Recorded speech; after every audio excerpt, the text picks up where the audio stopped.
Hello and welcome back to another episode of Destination Unknown, where the only thing certain is uncertainty. Here with me today, who was not present last time, is my dear friend and co-host, Josh Elliott. Give it up for him. Thank you. I'll tell you, Blake, I was determined.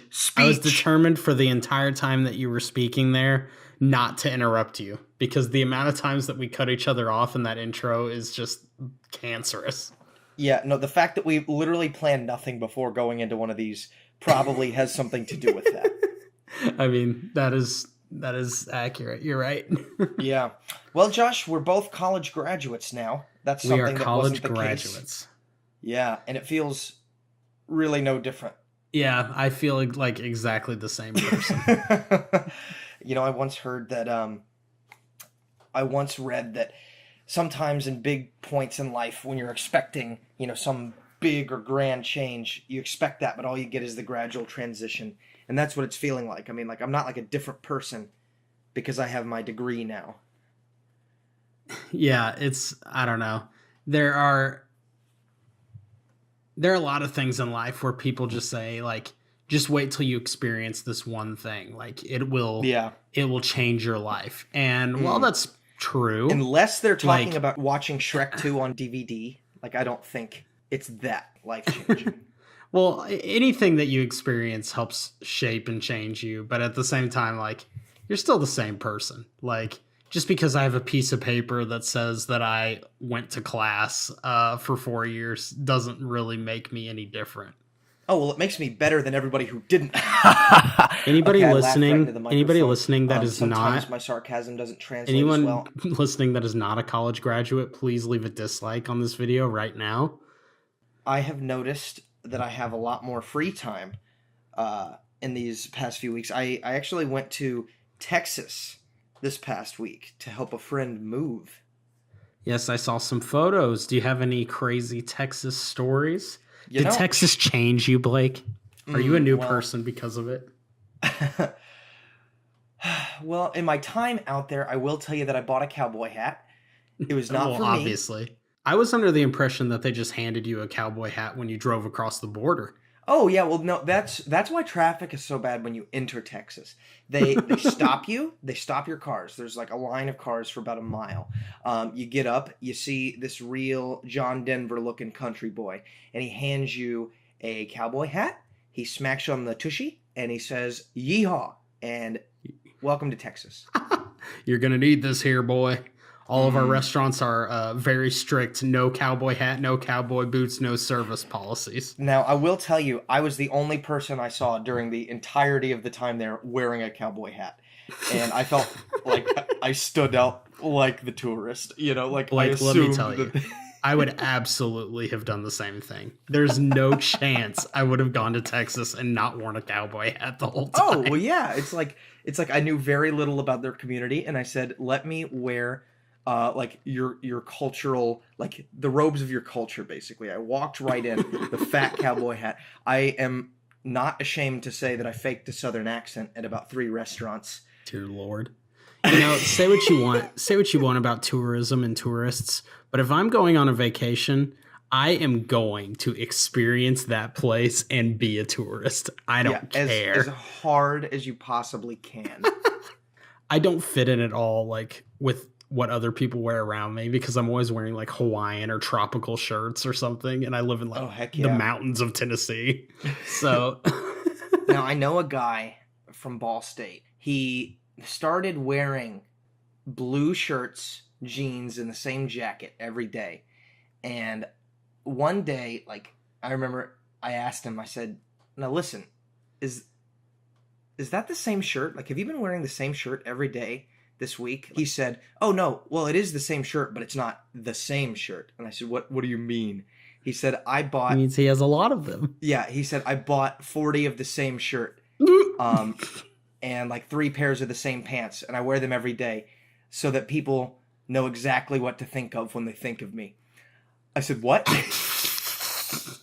He said, "Yeah, think of a person right now. You get a mental image, right?" And I said, "Yeah." And he said, "Now, with my mental image, I'm clothed. You know exactly what I look like and exactly what I'm wearing." He said, "I think I'm more memorable this way." Okay, I have I have a statement. With what you've told me about him, I remember him a very specific way, and I will remember him a specific way, but it is not because of that. It's because you just told me that this man bought 40 of the same shirt. Listen, Blake, he intends to wear this every day. Do you know that that means he doesn't plan on doing laundry? At least a month. A month and like a week and a half. Isn't that insane? It's... I mean, I feel like he wouldn't do laundry until all of them were spent. You know, what's the point if all you're wearing is the same thing? Yeah, because you can stretch a pair of jeans out for a week and be fine. Okay, what is the... Okay, let's discuss this for a moment. What is the maximum number of times you can wear something before you wash it? It completely depends on the clothing. All right, well then let's It go down the also line. T-shirt. there are a few factors. It has Okay. to be. It depends on the type of clothing, the material the clothing is made out of, and what you were doing in the clothing. I wash underwear, socks every time. You know, like I don't reuse those. That's gross. Yeah. T-shirts, it depends. Like you said, sometimes I will wear a same, like I don't necessarily wear them like the next day, but like I'll put them back on the hanger without washing them if it's like been a very low stress, non-strenuous, like I didn't get real stinky kind of day. Yeah. I think people like, I don't know, we live in a really good time period if you think about just hygiene and personal health, man. Like people I feel like are cleaner than they've ever been. Yeah, I've never been this clean. Yeah, I'm squeaky right now. I'm sorry if you can hear me squeaking as you're listening to this. Yeah, every time It's I just my speak, cleanliness. it sounds like a rubber duck because my elbows, like the joint between my bicep and my forearm, keep rubbing together and squeaking. Heck, all we know, Blake, our listeners could just be hearing two ducks quacking at each other all this time. No, but if you think about it, it's like you go, what, 1 or 2 days before your hair is covered in grease. Like, where does that come from? Is it just body grease? Are you like a strip of bacon? Like, what's happening? I mean, if bacon can grease up, why can't we? Sure. Blake, something embarrassing happened to me the other day. What is that? So it was Saturday, right? For those of you that don't know, our listeners and strangers, Mom and Bailey Connerly. well, some of them know, but I digress. Oh, no, I'm talking about all of our listeners. It's just those two people. It's my mom and Bailey Connerly. Yeah.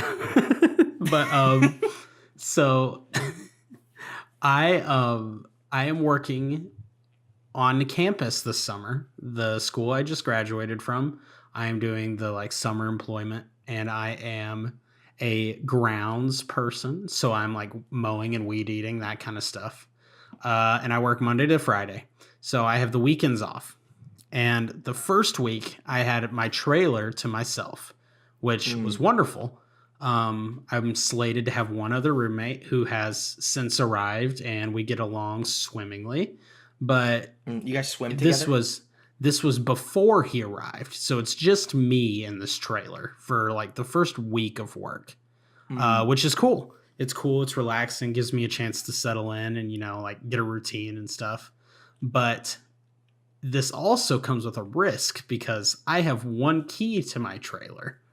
So as any astute storyteller could guess where this story's going, I get up Saturday morning and I walk outside to get service to make a phone call because I have absolutely no cell phone service in my trailer. And I step out of the doors and lo and behold, they slam shut behind me. And I immediately realized that I do not have my keys. So, a full 48 hours before my roommate is supposed to get here, I'm locked out of our trailer. So he can't get there either. No. And it is the weekend, so nobody is on campus. So, I'm just like at a loss at what to do. So, I just start walking. And I walk to the other end of campus to like the plant services building to see if there's anybody there that could possibly get me a key. And I bump into campus security And like I explained my whole situation to him, and he tells me that he can't help me. And then I'm just like stranded, like without access to my trailer. And you know what I hear, Blake? I hear a clap of thunder. And it starts, I'm not even kidding, pouring down the rain. Oh, and I'm just sucks. I'm just outdoors, like without a thing that I can do. And eventually I bump into a different security guard who actually takes the time to help me. And bless his heart, like he went out of his way to like help me get back into my trailer. He called like 4 different people, but I finally get back into my trailer. And at this point I'm starving. It's like 1 p.m. and I haven't even started cooking lunch. And like it was just a horrible way to start my first weekend. But I digress. Dude, that's a classic. That's a classic. Like, oh, this couldn't get any worse moment, and then you just hear the rumble of thunder. Yep, I had to learn some lessons. You know, living on your own is a tricky thing. But I guess honestly, I've never lived on my own.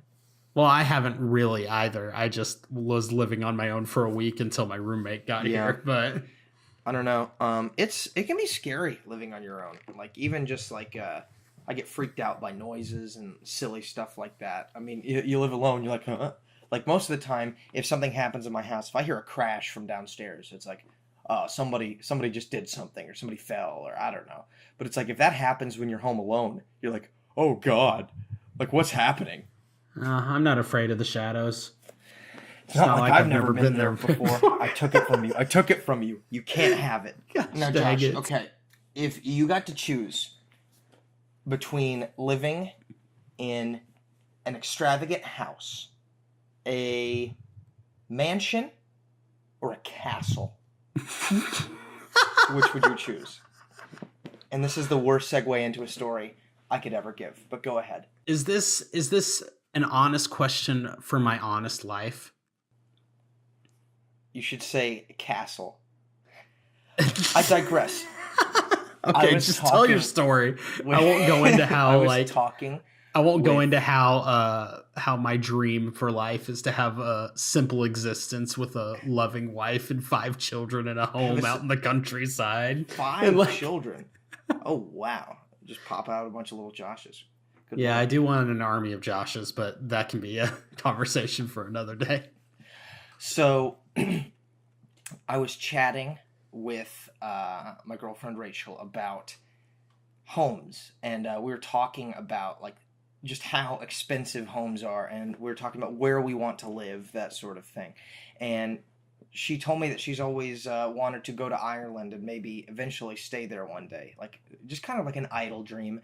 And we decided that if you're going to go to Ireland, I said, there are like castles there, right? Like there's really no castles in the United States, but like there is like medieval 13th century like forts built on the Irish countryside. And I said, well, why don't we look up and see if any of them are for sale? And we found one of them. I cannot remember what it was because she's the one who looked it up. She was the one who was telling me about this. So, like I never actually saw what it even looked like, but she said it was $6.5 million. And it said in the listing that this castle has, quote, withstood massacres and sieges since the 13th century. And she said, do you think this place is haunted? And I said, oh, there's no way that it's not haunted. That's why it's for sale. like that's why they're selling this place. It's because the headless ghost of 13th century Irishmen keep wandering the halls. But it's a lot more expensive than like the $6.5 million would lead you to believe, because you've also got to think about like property taxes. You got to think about your hired help, you know, your butlers, your maids, your archers, your moat diggers. Well, you're gonna buy a castle without a pre-dug moat. Well, I want to make sure that it's deep enough, and I also got to get a crocodile wrangler, because I'm not gonna have a moat without crocodiles. What's the point? You could swim across a moat. Yeah, you've obviously got to have crocodiles that you never feed. Yeah, well, that makes it much more ominous. You know, it's like, careful, them gators is hungry. Well, that's why you gotta make your castle really appealing to intruders. If I had to choose one bit of hired help, it wouldn't be the butler or the maid or any. It would be the archer. One lone man dressed in Robin Hood style attire with a longbow. Can't be a crossbow. It has to be a longbow. Standing atop a turret, and anytime anybody approaches within 100 meters of the front gate, he shouts, "State your business!" and he knocks an arrow. Ooh. The only constraint is, so he is able to use his own discretion about whether or not to fire upon anyone, but if the phrase, "You're not going to shoot me," is ever uttered, he needs to shoot them on sight, lethally. My castle will be feared across the land. It sounds like it. But, Blake, in all seriousness, I've been searching while you've been talking about castles, and you and I could buy a castle for $5 million in Rhode Island. There is a castle in Rhode Island? Does it look like a castle? It kind of looks like a castle. See, because I looked up a few castles, and they looked more like extravagant houses. It's like, I want big, tall dragon perches, dude. Yeah, for sure. Blake, I've been having some weird experiences and some dreams. Would you like to hear about them? Okay. Yeah. Okay. I prefaced that in a way that probably hyped it up more than it should have been. But, okay. So, I've been getting calls, like, repeatedly from a phone number in Japan. And I get these calls, like, once a day. And I'm really intrigued by it. And I started having dreams that... I had a dream last night that the president of Nintendo was trying to get a hold of me because he wanted to make me like a promotional partner for their company. And he wanted me to like produce like musicals for them. Produce musicals. Well, we've already done one. We're in the process of making another. Well, you should answer the phone call next time it comes. I answer most every phone call that I get, despite the fact that I know that they are like robocalls. I just wonder if people are listening behind like whatever front that they're putting on. Like I wonder if somebody's like on the other end monitoring, because usually it just turns into me screaming at them. Like I scream at these robots or these automated voices saying, "Leave me alone and never call me again," and getting much more violent than necessary. And a few times they've hung up early, and it makes me wonder if somebody was listening like, oh God, what have we done?" And like they have to stop it. What's the point of a automated like phone call if you're just gonna listen to the person that's like talking to it anyway? Yeah. I think they're served wholly to harass people. I get the same calls probably every day. I get the same automated voices. I hear, "Hi, this is Amelia. I'm calling because you stayed at one of our resorts." I've heard the same voice, the same automated message, probably 20, 25 times across different numbers from different states, from different countries even, like you said. And it's like, the phone companies should do something about this. Like, I think they're like generating numbers. You need to get on like a no-call list or something. I am, and it doesn't matter. I put myself on the National Do Not Call registry, and it doesn't matter. The only thing that's going to fix it is when I change my phone number, or if I get a new phone number. It's because I am solely convinced it's because we so freely give out our information, and corporations buy it. It's I was talking in we had an information security meeting in one of my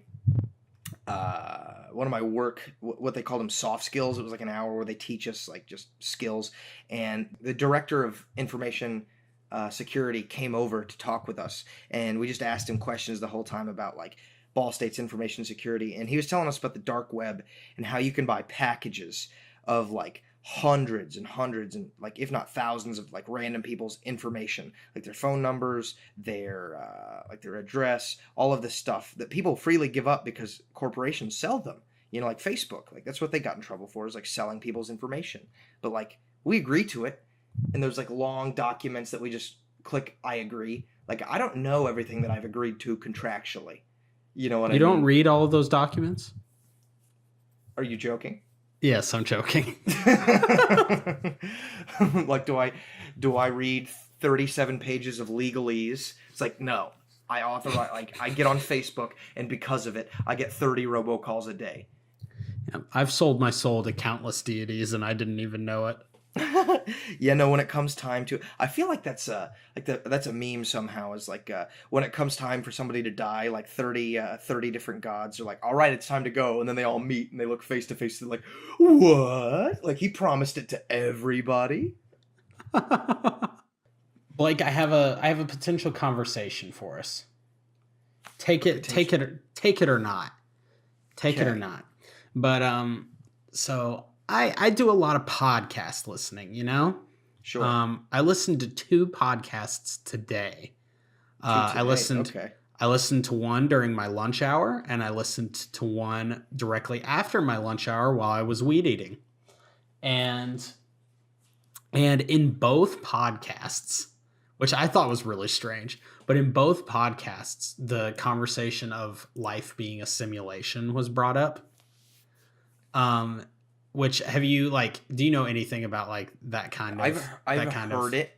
Okay, well, essentially, like, which this isn't the conversation, by the way, but essentially, the life is a simulation is like this whole conspiracy thing that like everything that you've experienced is artificial and like you're not actually living, and like whether you're like a computer program or like hooked up to some machine or like whatever it is, but like regardless of that, my question for you, Blake, is if you found out that your life was a simulation, like the life that you are Like currently the Matrix.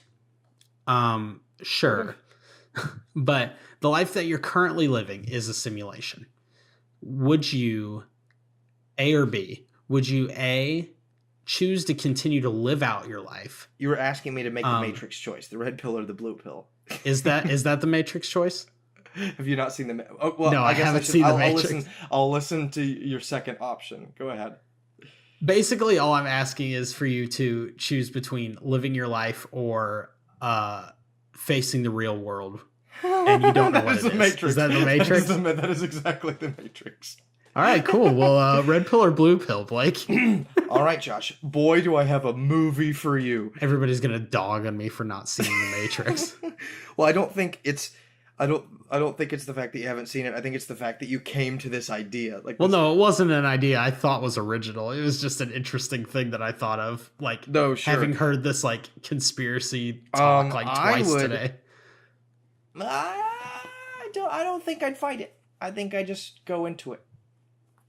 I don't know what that means. Are you choosing to continue to live out your life, or are you choosing to? Yes, I'm choosing to continue out my life. This ain't no place for no hero. Listen, Josh, Okay. I played out a lot of scenarios in my head. Anytime I walk past a single person on the street, the first thing that I do is I size them up in whether or not I can beat them in a fight. And I just think that like as That's soon weird. as any sort of, I don't think it's necessarily weird. I think weird people do that. Okay, no. Well, think about it like this. I'm walking down the street, okay, and I see someone passing me. Let me reduce this to like, I usually do this with just like dudes. If I'm walking down the street and another guy's about to walk past me, and like this happened when I was in Texas. I was walking past, it was me and my friend, and we were walking past these 2 guys who looked rather scary. Like they were big dudes, they were covered in tattoos. I'm sure they were fine people, but like if you don't talk to them and you just look at them, they were intimidating. And like we walked past, and then the first thing that my friend says to me is like, I don't know if we could have taken him. I said, right? Like I was thinking that too. Like I don't know. Like that fight was up in the air. And I think it's just a very mutual, like it's very primal. Like you walk past people and you think like, what if they were to try something? Like what if this person attacked me? Would I be able to defend myself? I think of that a lot. You may have more of a protective nature than I do, because I do not have those thoughts. No, Like, never. I don't walk by people and think like, could I like fight this person? Like that's just not something that I do. Maybe it's like a subtle, like, unintentional superiority thing. Like, I don't ever, like, I vocalized it to you just now, and to him after we walked by because he said it. But most of the time, it's just, like, a little calculation I can't control. It goes on in my head. You know, I pass by this person, and, like, that's what I think. It's like, if this person were to attack me or to rob me, like, am I able to stand up to that? I mean, maybe I'm just an easy target then. Never prepared for anything. Never prepared. You're a robot walking down the street analyzing everybody that you see. like the coming up Terminator. with battle strategies and all these things, and I'm just walking around aloof, like waving at people. What was your when you went to Israel? What was you were with a group the whole time, right? Pretty much. By day we would like have a very scheduled, like, this is where we're going at this time, and we were all together. Yeah. But then, like, from dinner onward, we were pretty much free to do whatever we wanted. And most people just chilled in the hotel because, like, there were long days and they just wanted to rest. But me and the day one crew, which was me and two other boys who decided we were going to live it up while we were in Israel and treat every day like it was day one of our vacation. Pretty cool, pretty awesome. I recommend everybody live their life this way. But we would go out like who texted you? Oh, did you you heard my text? Yeah, who texted you? What did they say? Do you want me to read the text to you? Yeah, I'd like for you to read it on the podcast, please. Okay. Rachel Van Matry with a little yellow heart emoji next to her name at 8:13 p.m. on Tuesday, May 14th said, "Man, I thought I responded. But yeah, no, I am. I like to be back in the swing of things." Are you satisfied? That was it. Yeah, I am. So anyway, Israel's really good with, like, pretty much everybody speaks English, and they actually pretty much all accept, like, American currency. So it's not hard to get around and do things. Yeah. It's more of, like, you need somebody with you that knows what like to do, the land, and knows what to do and knows how to go about doing things. Mm-hmm. But as far as, like, getting swindled in areas, like, I mean, I'm sure it would have happened occasionally, but for the most part, like, I mean, I don't know. I'm not going to pay, since it's American money, like, I'm not going to pay an absurd amount of money for something that, like, obviously you know is the not worth conversion. it. Yeah. Well, there is no conversion. It's just my money. Like, I'm saying if you're buying something in, like, soles, like in Peru, which is their currency, it's like, and you think about something, they say it's like, oh, 5 soles, and you're like, oh, okay, that seems reasonable. It's like, you have to, if you really want to think about whether or not it's reasonable, you have to do the conversion to dollars in your head. Yeah. Well, yeah, but in Israel, if somebody tries to charge me $1.50 for a Coke, I'm gonna take it because you know what I mean? Like, yeah, it's $1.50. Like, I know how much $1.50 is worth. It's $1.50. Yeah. It's one Coke. There was a period of time in my life where I rated. It was a dark period, let me say that, where I rated everything and the number of McDoubles I could get for it. Oh, dear Lord. And that's when the McDouble was still $1. Yes, there was a period of time in which the McDouble at McDonald's cost only $1. I remember because I was 16 and I worked there, and I handed out so many of them, and I can't tell you how just irate people were when they'd come up to the counter, they'd order one McDouble, they'd pull out exact change for it, and I'd have to tell them that it wasn't enough, and they'd say, "What? Are you kidding me?" I'd say, "Yeah, the price went up." They're like, "How much?" I'm like 30 cents. They're like, "Ugh, outrageous." They'd lose their minds. That's awesome. Oh, man. Like, you're a seasoned McDonald's worker. A seasoned we say I worked there for a year, like 6 years ago. Yeah, but I know that you have a lot of great stories. Like, so I want to hear a story. You've told the fly coming back to life, but I want to hear another story. Hear another story. I remember when you and Austin came in on my birthday, and you didn't you sing me happy birthday, and you had thunder sticks? Yes, well, we sang you a version of Happy Birthday that we had come up with. And you, like, clapped thunder sticks together while I worked at the counter, correct? Yes. I remember. Yes, indeed, we did that. I remember this was a man who was, like, so polite. It was like he took it too far, basically. Like, what does that mean? You'll see. So I was working at the register, and this man came up. I took his order. It didn't seem like anything special to me. But after I'd taken his order, he just like, "Whoo!" And he like pretended to like wipe sweat off his forehead. And I said, what? And he said, sorry, I was just really nervous. I've had some really, really poor experiences with customer service here at this restaurant. And I just want you to know that you did a wonderful job. And I was like, I put in an order for McChicken, man. Like, I don't know what you're talking about. And he said, here, I want to give you a tip. And he pulls out like a $10 bill and he slides it to me. And I said, like, I really appreciate it, sir. I said, but like, I can't, like, I'm not supposed to take tips. And he gives me a wink and he like extends it out again. And like, there are other people up here with me. Like, other people are seeing this happen. And I'm like, I can't do it. I'm sorry. And he like, his eyes narrow and he looks at me and he squints and he says, take the money. Oh my gosh. Like, just the way that he put it, I was scared. I think that man might have been a serial killer. There was also another time, I remember my manager, I felt dirty for this too. Have you ever pulled the old, I'd like a water. You get a water cup, maybe you fill it with soda, like a criminal you are, like the hard. No, I'm a Christian. Felon. Oh, I thought you were going to say something else. No, that was my whole point. There's just a thick pause. My manager was over when these couple of kids ordered, these couple of kids who were probably like 14 or 15 years old, you know, like youngins, you know, too young to make really great decisions, but old enough to know better. They asked for a water cup. No, I'd argue that's a good decision. Yeah.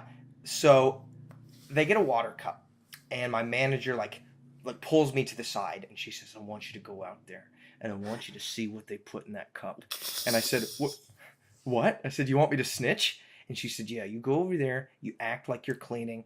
No, don't actually go out there and clean. But when you come back, I want you to tell me if they got water or not. And I said, okay. Dear Lord. So I went out there and I started like cleaning up like the area where ketchup and stuff was. And lo and behold, these little tricksters, little mischievous runts, fill this water cup with Coca-Cola. And I said, gosh. Oh, thieves. No. I was like, don't make me do this. I didn't want to have to do this. Because like, she's not going to believe me. This woman already was so distrustful. My manager was already so distrustful that she sent me out here after them. And if I come back and I lie to her, maybe it's me. And I said, well, I guess it's you or me. So I go back there. And against my better judgment, I say, they filled it with Coke.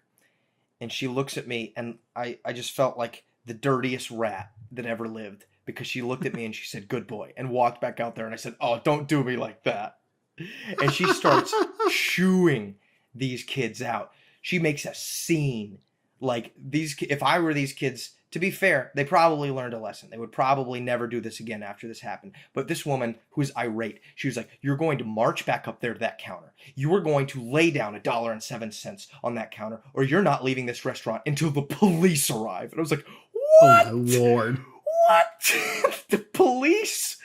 Do the police need to be involved? Like, will they come if you tell them what this is about? Like, well, to be fair, it's the Bedford Police Department.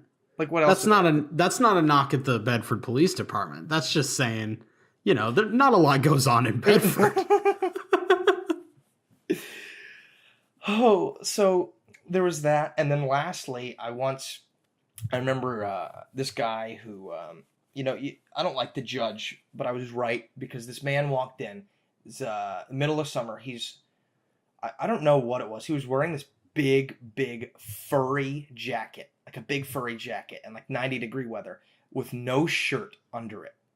So he walks in like just like drenched in sweat, like chest out, like he's hairy too. It's gross. I'm like, this is weird. Like, put on a shirt, dude.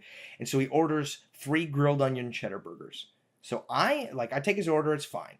I put these 3 grilled onion cheddar burgers in the bag. I personally do it. I put the 3 grilled onion cheddar burgers in there and I hand them to him. I watch him walk out to the parking lot. He stops right outside the door and he stuffs 2 of them in his pocket. And then he comes back in and he says, where are my other 2 burgers? Oh my gosh. Excuse me? He said, listen, I ordered 3, I got 1, and I'm going to be late for work, so chop chop. And I said, I just watched you put them in your pockets. Like, I could see them. Like, I could see them sticking out right there. And this man said, I don't have to take this. And he left. Because I'm sure he'd been found out, you know. Well, yeah, you called him out. It just amazes me. Like, I'm sure that everybody else out there has anybody listening to this ever had some terrible fast food experience? I'm really interested. If anybody's worked at just anywhere like that. I feel like people in fast food, like, just have to deal with a lot more crap than they should have to. You know, especially for minimum wage. It's unskilled labor, but if you saw some of the people who came to McDonald's, you'd be like, I want to pay them more. I'm trying to think. I don't know if I have any great fast food stories. No, like, incredible experiences. There's one time I went to Taco Bell, and this is on the other side of the fence. Were you a disgruntled customer? I was a customer, not disgruntled, but I was just experiencing it from the other end.